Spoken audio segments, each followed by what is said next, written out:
Hello there, and welcome to the SLP Now podcast. I'm really looking forward to continuing our series on gestalt language processing. And today we have a very, very special guest. We have Marge Blanc with us. She is the author of Natural Language Acquisition on the Autism Spectrum. It is a fabulous book and resource for SLPs who are wanting to implement this. And I'm just really grateful that Marge was so generous to share her time with us today. So I mean, Marge has such an amazing story. And so Marge, do you mind just sharing a little tidbit of your story and how, what led you really to write that book and just a little bit of your journey? And then the rest of the time we'll spend on diving into the stages of natural language acquisition so we can start wrapping our head around that. And then we also have a special surprise at the end on just some different resources in case you're wanting to learn even more. Wonderful. Well, thank you so much, Marisha. This is a wonderful series, and I've enjoyed listening to the other people who are part of this. And each person seems to come to this journey in a bit different way. But I think the commonality is it's so real and natural and authentic and matters so much to the kids, the clients, older individuals in front of us, that we all just find that, almost immediate buy-in. And that was the same for me. Although NLA per se hadn't been, quote, invented yet, but all of the preliminary research had been done. And so I know that you mentioned this earlier, that Ann Peters' work that came together in 1983 put together the research from so many individuals who really were the beginnings of our entire profession. I mean, we didn't have ALPs as such, designated until Ann Peters put some words on the kind of language development processes that kids go through. Before that, people thought, well, it's just, normal. It's just the way it is. And so she really is the one who didn't necessarily coin the terms, because lots of other researchers had been using them, but she put it in her book. And that's the Units of Language Acquisition. And that's, was the book that I carried around with me, on my clipboard, because it was really a series of PDFs, but it's priceless. And it's just the beginnings of so much in our profession. Anyway, so when I began my journey as an SLP, it was back in the 70s, and I had never met a gestalt language processor. And so I worked in public schools for 20 years in Canada, 10 years in the United States for 10 years, and I really did not. So I don't know what that means exactly, but I don't think they were part of our, daily life as clinicians. I don't know how to answer that question that's in my mind. But then in 1993, I came to Madison, Wisconsin, and I had a temporary job, 3-year job, as a clinical instructor, it was called at the time, which is like a clinical associate professor now, which just means that you're working in the school clinic with grad students. And I did teach an undergrad class on clinical observation. So at any rate, that was the year that an individual in Madison wanted to try to cure autism, pause for dramatic emphasis here, and replicate the study that Ivar Lovaas did when he was trying to cure autism. And in those days, it was the beginning of some of that research. And, shall we just cut to the bottom of this? It didn't work. And so those kids who were considered, I kid you not, Lovaas failures came to our clinic at the university. And so I got to meet those first little ones. And one of them was clearly a Gestalt language processor, although I didn't know what the name would be, except that, this little individual is the one I quote in the book. Dylan is his name.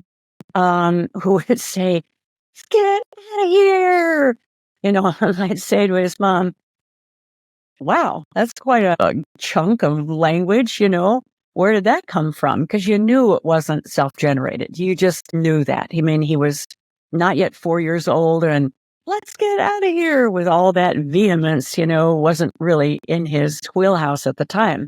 And so she said, "That's what his big brother says." And it's really effective. It makes everybody stop and think, "Let's see, why does he want to get out of here?"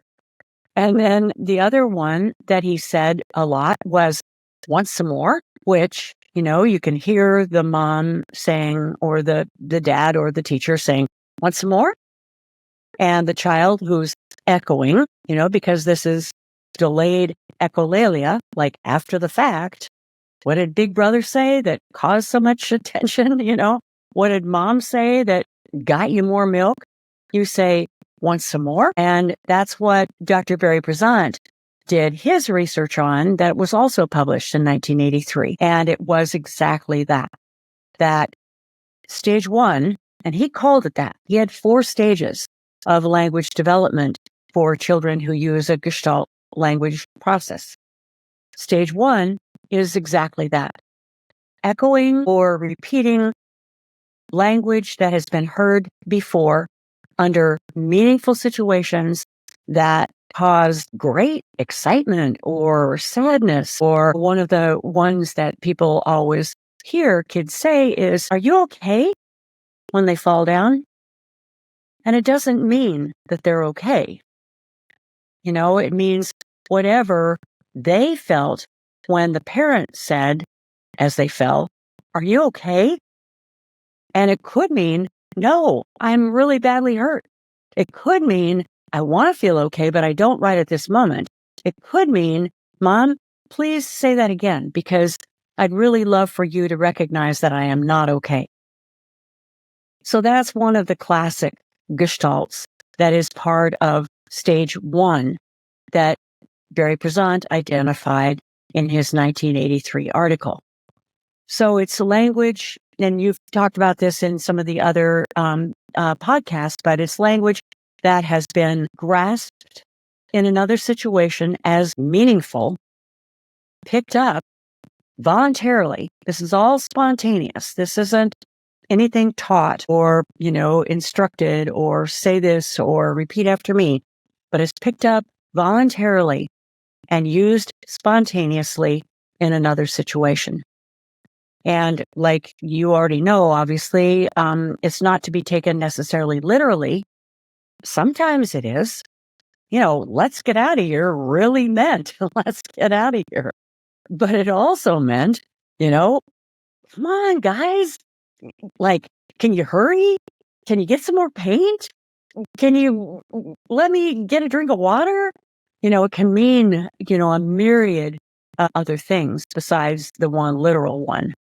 So that's stage 1. And supports at stage 1, are to acknowledge. That's really the big support, is to acknowledge that we understand.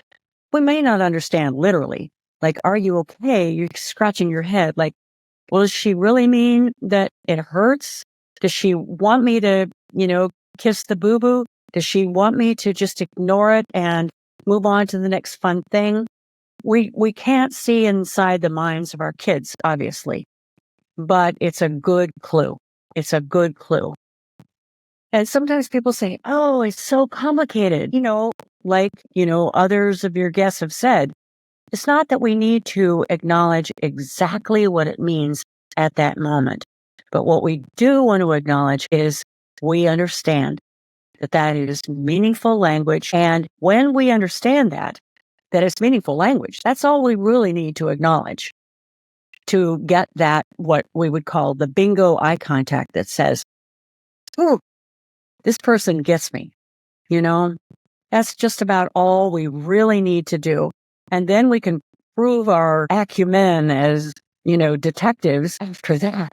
But the first step is the acknowledgement, just that it is shared, it is communicative. And when we acknowledge that child becomes a communicator. And like we all say, gosh, back in grad school, we thought that we had to make them be a communicator by doing something that we thought was, right or typical or proper or whatever. No, it's up to us. The child already has language in their heads. And that's something that we always say is that there isn't any pre-verbal, necessary, like eye contact. No. Joint referencing. No. Does there need to be, pointing and gestures? No. That child already has language probably from the time they were like 12 months old, or earlier, for some kids. They had language in their heads. And do we understand it? Not necessarily. But we do have to recognize that they're like 5 steps ahead of us, in this language development thing. And our job is to really to believe their lived experience, if you will, if you use that kind of terminology, and believe them. It's like, believe the children. I mean, that could be our mantra. Stage 1. So stage 1, is that one called delayed echolalia, or is there a different name? No, you're right. Okay, so the terminology is something that gets very, very confusing. It is indeed delayed echolalia, but different people like different terminologies, and some people don't like the term delayed echolalia anymore because it used to be, a pathology. We used to think that it was pathological and we were supposed to extinguish it. So some people don't really want to use the term echolalia at all. But then there are other people who would way prefer to use the term echolalia because, as let's just say some autistic adults really think that our focus on gestalt language development has kind of almost usurped the value of echoing. And so if I today, being, fully able to use self-generated grammar, want to echo what you just said, I would say, is that what people call delayed echolalia? So I might echo you. I might because just the sound of your voice expressed that way better than if I had tried to say it myself, because I don't sound like your question was authentic. And so sometimes when we're thinking about, adults who use language that is echoed, they're not necessarily gestalts in the same sense as a kid.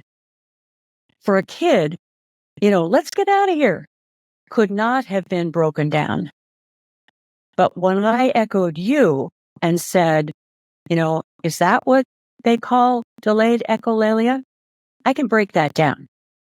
And so that definition of a gestalt, a linguistic gestalt or a language gestalt, is the one that Ann Peters defined.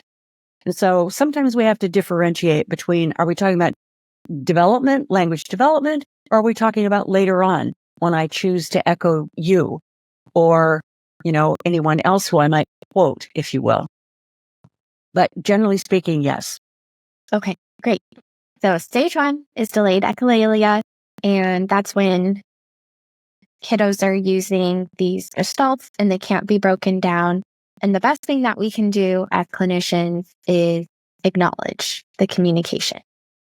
Did that sound like a good recap? Perfect. Okay. And then what about stage 2? What is that stage called and what does that look like? Okay. So rather than say the name of it, which gets everyone all confused, we'll just say that what happens very naturally, and that's what my research was all about, is what do kids do naturally? And what kids do naturally within a, let's call it linguistically rich environment. So people are aware. It doesn't have to be a professional. It could be parents, could be someone in that child's life is aware that stage 2 exists.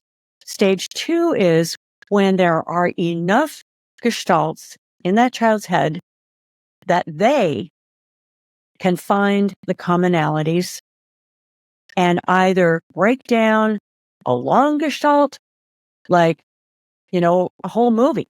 It could be a whole movie. And So breaking it down means just the episode, or it could be an episode, could be the gestalt. And breaking it down means, I'll say, well, this is the fast forwarding that kids do when they get to the part that they really are wanting to focus on. Hercules. So sometimes the breaking it down means to make it shorter, actually focusing on the part that they really, really want and just fast forwarding the rest. And it sometimes means that this whole movie was visualized in a child's head. And the breaking it down means extracting the language piece or the acoustic piece, the auditory piece from the entirety. So it can be any of these things, including finding commonalities among different chunks or different scripts or different pieces of delayed echolalic language and mixing and matching. And so, like in the case of, let's get out of here, want some more? This child, and this is the real example, could say, let's get more. Want some out of here? And so they don't necessarily sound like the original in terms of intonation necessarily. And that sometimes is a clue that kids are doing something with those original gestalts that is doing, you can do anything with it. You can make it intonationally different. You can change, part of it to a question like, want some more? If a child says, want some more, that would be a stage 2. So any of those kinds of changes. And the term for it is an antiquated term that we're kind of stuck with. But when we're explaining it to other people, we don't have to say, oh, that's mitigation. You must learn the word mitigation. The word mitigation doesn't really work in very many languages, like zero. And so we have to explain it. And so that's what we just do. And we use the term if we want to be really accurate and say, yeah, mix and match, or ways of mitigating, ways of changing. So we have to explain that to people. But that's the official term, is mitigation. And it was also called, in the old days, it was called mitigated gestalts or mitigated echolalia, even, like changed in some way. Yeah, that makes sense. So in stage 2, they're mixing and matching their gestalt. So the big pieces from stage 1, we get to see them like mix and match them. So that makes sense. Anything else on stage 2? Well, so supports for stage 2. Yeah. Okay. Okay. So first of all, we have to recognize that this process is natural. So kids will do it, whether we like it or not, it's going to happen. So we might as well be there with them and be partners. So that's really the critical element, is being a partner. And when you hear something that is mixed and matched or changed in some way, to recognize it. There's a tendency, now that we have so much media language that we didn't have in the old days, obviously, but there's a tendency when we hear media language to say, oh, that's a gestalt, and it's not. If it's been changed from the original, it's a mitigation. So an example would be, called the doctor and the doctor said, no more monkeys jumping on the bed. Is that a gestalt? Not for that child, because they used to sing the whole thing. It's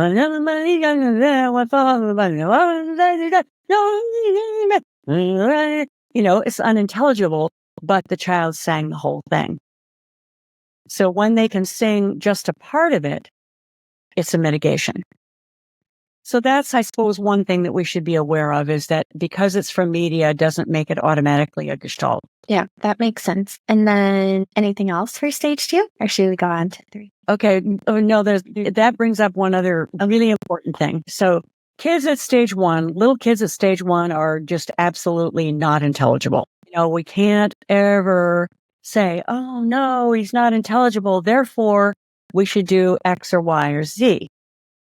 Kids are not intelligible, typically, if they're a little kid, until stage 2. And that's the reason. Is, at first they were musical kids, the intonation babies that we all talk about. And so what does intelligibility sound like at stage 1? It sounds like, and that's pretty intelligible. We don't expect phonemes and phonetic and consonants and vowels and, kids just can't do it. They just can't do it. And so stage 2 is absolutely phenomenally powerful because kids are understood for the first time often. And people say, oh, he's talking and he's singing this song.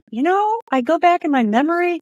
I think he's been singing this song for like a year, but I didn't understand it because it was too indistinct. Yeah.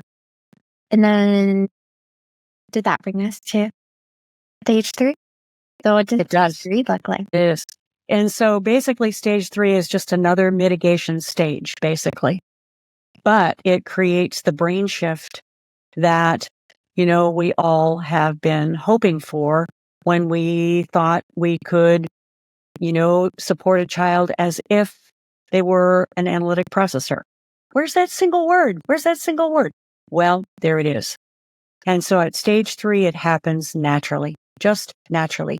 No, we don't have to do compliance. We don't have to do teaching. We don't have to do reinforcement. We don't have to do, sit at the table. We don't have to do anything because it happens naturally. And, it's a beautiful thing because, if language was, and this is somewhat what we see as clinicians, if language was a part of experience, where is that going to live in most children's heads?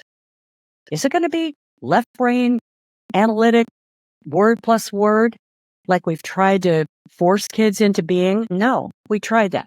We all tried that in some form or another, even if it was just in our minds. But if kids are starting with language as part of experience, and they learn that experiences are multiple, where language can be used in different experiences and can be mixed and matched, then we're helping them to bring that language down to a place that, I just call it the corpus callosum moment, when it's available. And once it's available, and we call it referential because it's available referentially. It's like this moment now. Before it was like, I think I got a yellow one. Yellow. I think I got a yellow one, says this child. But then all of a sudden, yellow. And what happens then, our job is to, again, acknowledge. It's like, we don't worry. We don't say, wait a minute. You used to say, I think I got a yellow one. What happened to that intonation? What happened to that long, sentence? And so as SLPs, then our job is really to help parents and others in school, elsewhere, say, no, it's not regression. Remember how we wanted those single words so badly? We've got them. And once we've got that single word, now that child, not we've got it, but the child has it. Now that the child has it, they are able to add yellow plus red and yellow plus marker. And that is where stage 3 is magic moment of referencing. And we watch kids do that physical referencing. That's one reason we don't want to teach kids to point, as ABA might, because we lose that clue that stage 3 is happening. Because at stage 3, referencing might be like, if you've ever watched my, the video that, there's a little video of my little friend Chloe that uses referencing by holding something out, like green. And it is profound. And, this is the kind of thing that if you're like an academic researcher type, language learning lab type of researcher, you don't get to see. It's only parents and clinicians and people who really are deeply involved with kids who get to see this. And it's just unbelievable when it happens. So our job is to acknowledge, once again, we don't have to do a lot other than recognize that it's real and help a child know that it's right. Kids are not confused by it. And that's what I find just amazing. Kids are fine with it. They love it. It's more of a cognitive thing, and teachers worry, and sometimes parents worry. And so we say, no, it's so natural and beautiful, and you wait to see what's going to happen next. And that's so interesting that if we're taking language samples and maybe just looking at MLU, where maybe last year we were seeing them produce these like 5 to 7 word sentences, if we're thinking in the old way.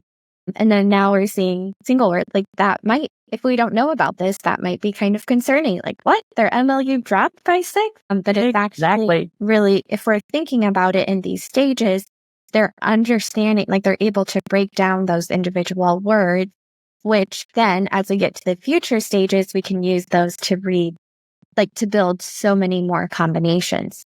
You are so right. And you know how it is. And the other thing that we should say right now is that, we all were taught that there's this differentiation between receptive language and expressive language.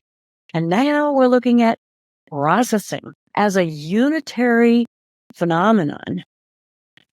So what happens at stage 3 and into stage 4 is parents will often say to us, his receptive language just got better. And we say, yeah, we know.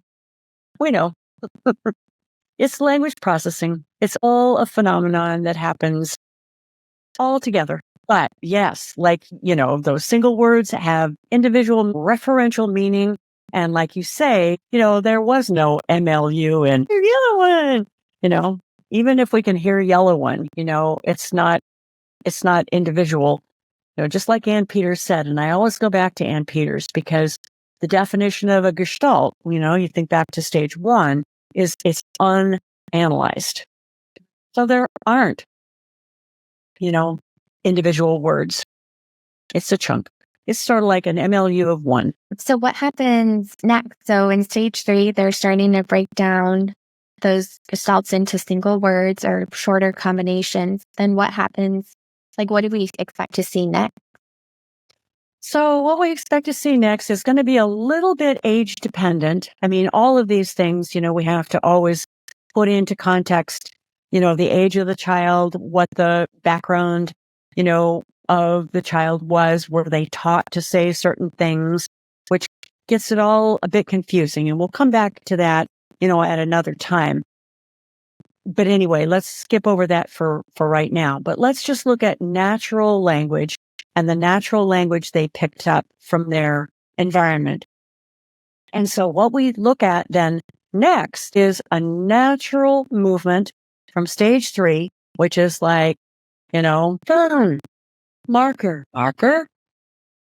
fun, yellow, which is very referential and really not grammar at all. And then in stage 4, there's a natural movement towards tiny bits of grammar. And it's not like, some people will say or used to say, well, then we can teach them grammar. Well, no. And we're not teaching anything. This is natural development.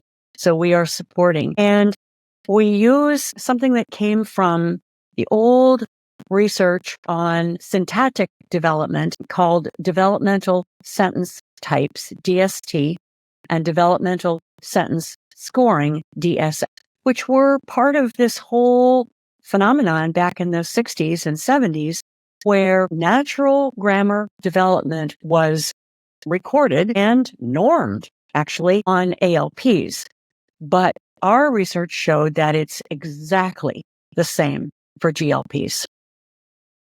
And that's what the beauty of this longitudinal research was, that Barry Prezant recognized in 1983. We needed to look at this in more depth. I mean, he talked about stage 1 and 2 and 3 and 4. But he didn't ever intend to say grammar development is going to all happen like in this 3-month period of time. We knew enough about grammar development back in those days to say, it's probably going to take a while. But, that was partly what his wisdom was when he said we need longitudinal research to say, how do kids really do this. And so what we found out is that kids do this very small steps at a time, and it all has to do with meaning.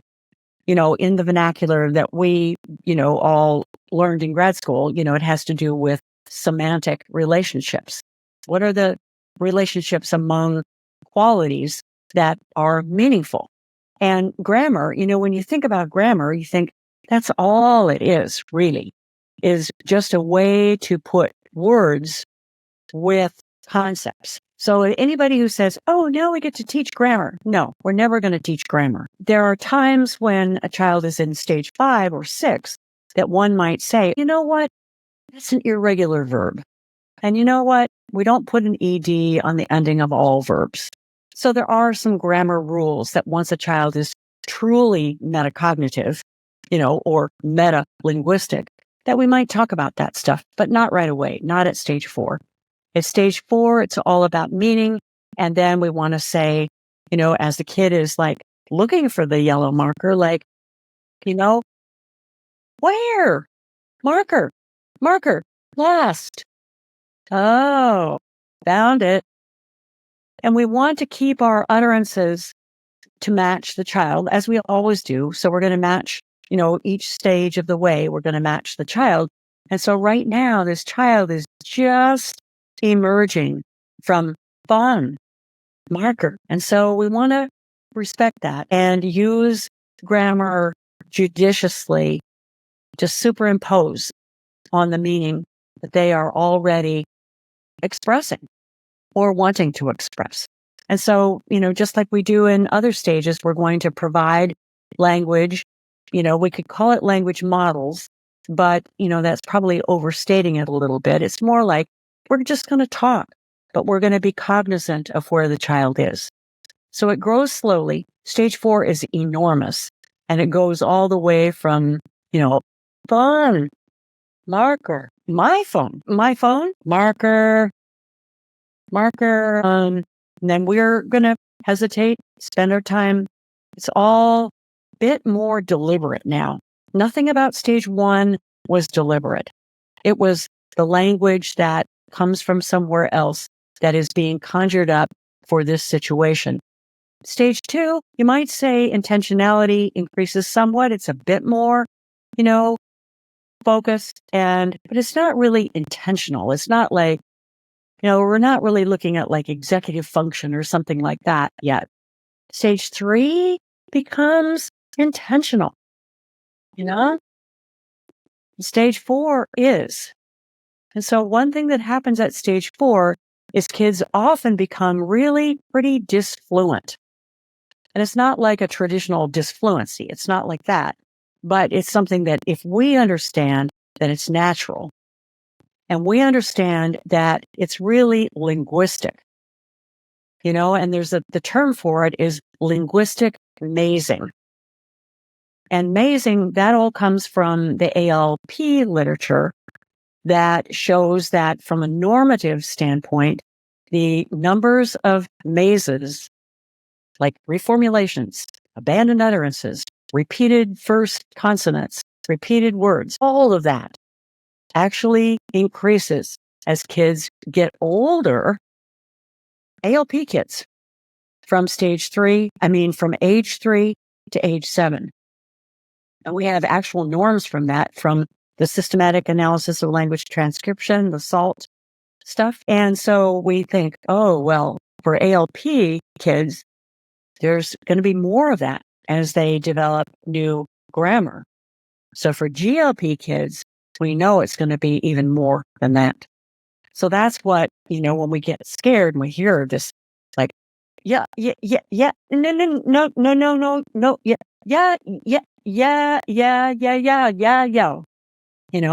and that's like a real example. I mean, that's what kids do at stage 4. And so our job is to relax and to not worry and to realize it's normal and natural. And, we don't want to jump in and say yellow. No. We want to just be natural communication partners and respect the fact that it's just normal. Yeah. And so Dr. Barry Prasant's work ended at stage 4, but I've heard you talk about additional stages. Can you Right. see what that looks like? So stage 4 is huge, as you can imagine, going all the way from yo, all the way from there to I got a yellow marker, and that would be real stage 4 grammar. It would also be I got a yellow marker and yellow paper. I got 2 yellows. So in stage 4, you have all of the basic verb tenses. You have the conjunction and, you have all the pronouns. You have the beginning. You have a future tense, like a basic future tense, like I'm going to get yellow. I can't say yellow now. I got yellow yesterday. I got it. So all the future tense, all the simple future tense, all the simple past tense. Then stage 5 is then tons more conjunctions, tons more questions, all the WH questions, and then ways of putting together clauses. So like, no, not now, not till tomorrow. You got it, but I don't have it. You got it, but I don't, etc. So there's these things that, are, you could say it's more complex grammar, but it's also what it is really is more opportunities to put together semantic relationships with words. That's what it really is. And not everything, some of it's really stage 6 and it's pretty sophisticated stuff. Like before I get the yellow one, I need red. I really need red before yellow. So like taking time frames and switching them. So like before and after, and then embedded clauses like, if I get red, then I'll find yellow. But if I don't find red, I don't care about yellow, etc. So basically you can put together all these semantic relationships that you imagine like a little ALP child doesn't get terribly sophisticated. Even though they have stage 6 grammar, the kinds of relationships they put together at age, 4 or 5, aren't going to be terribly complicated. But for our GLP kids, who are going to be a bit older, usually, they may have some pretty sophisticated things to say. Like, if you don't want me to, then why did you bring me? Etc. And then what would the difference between stage 5 and 6 be? What does Stage 6 ends with every combination that we can imagine in a particular language. And I will tell you that English turns out to be one of the easier languages in some ways. I just did a course in Turkey and it's really complicated in Turkish because everything is a suffix. And so you add all this grammar with the suffixes. And I think, how does this kid even figure it out?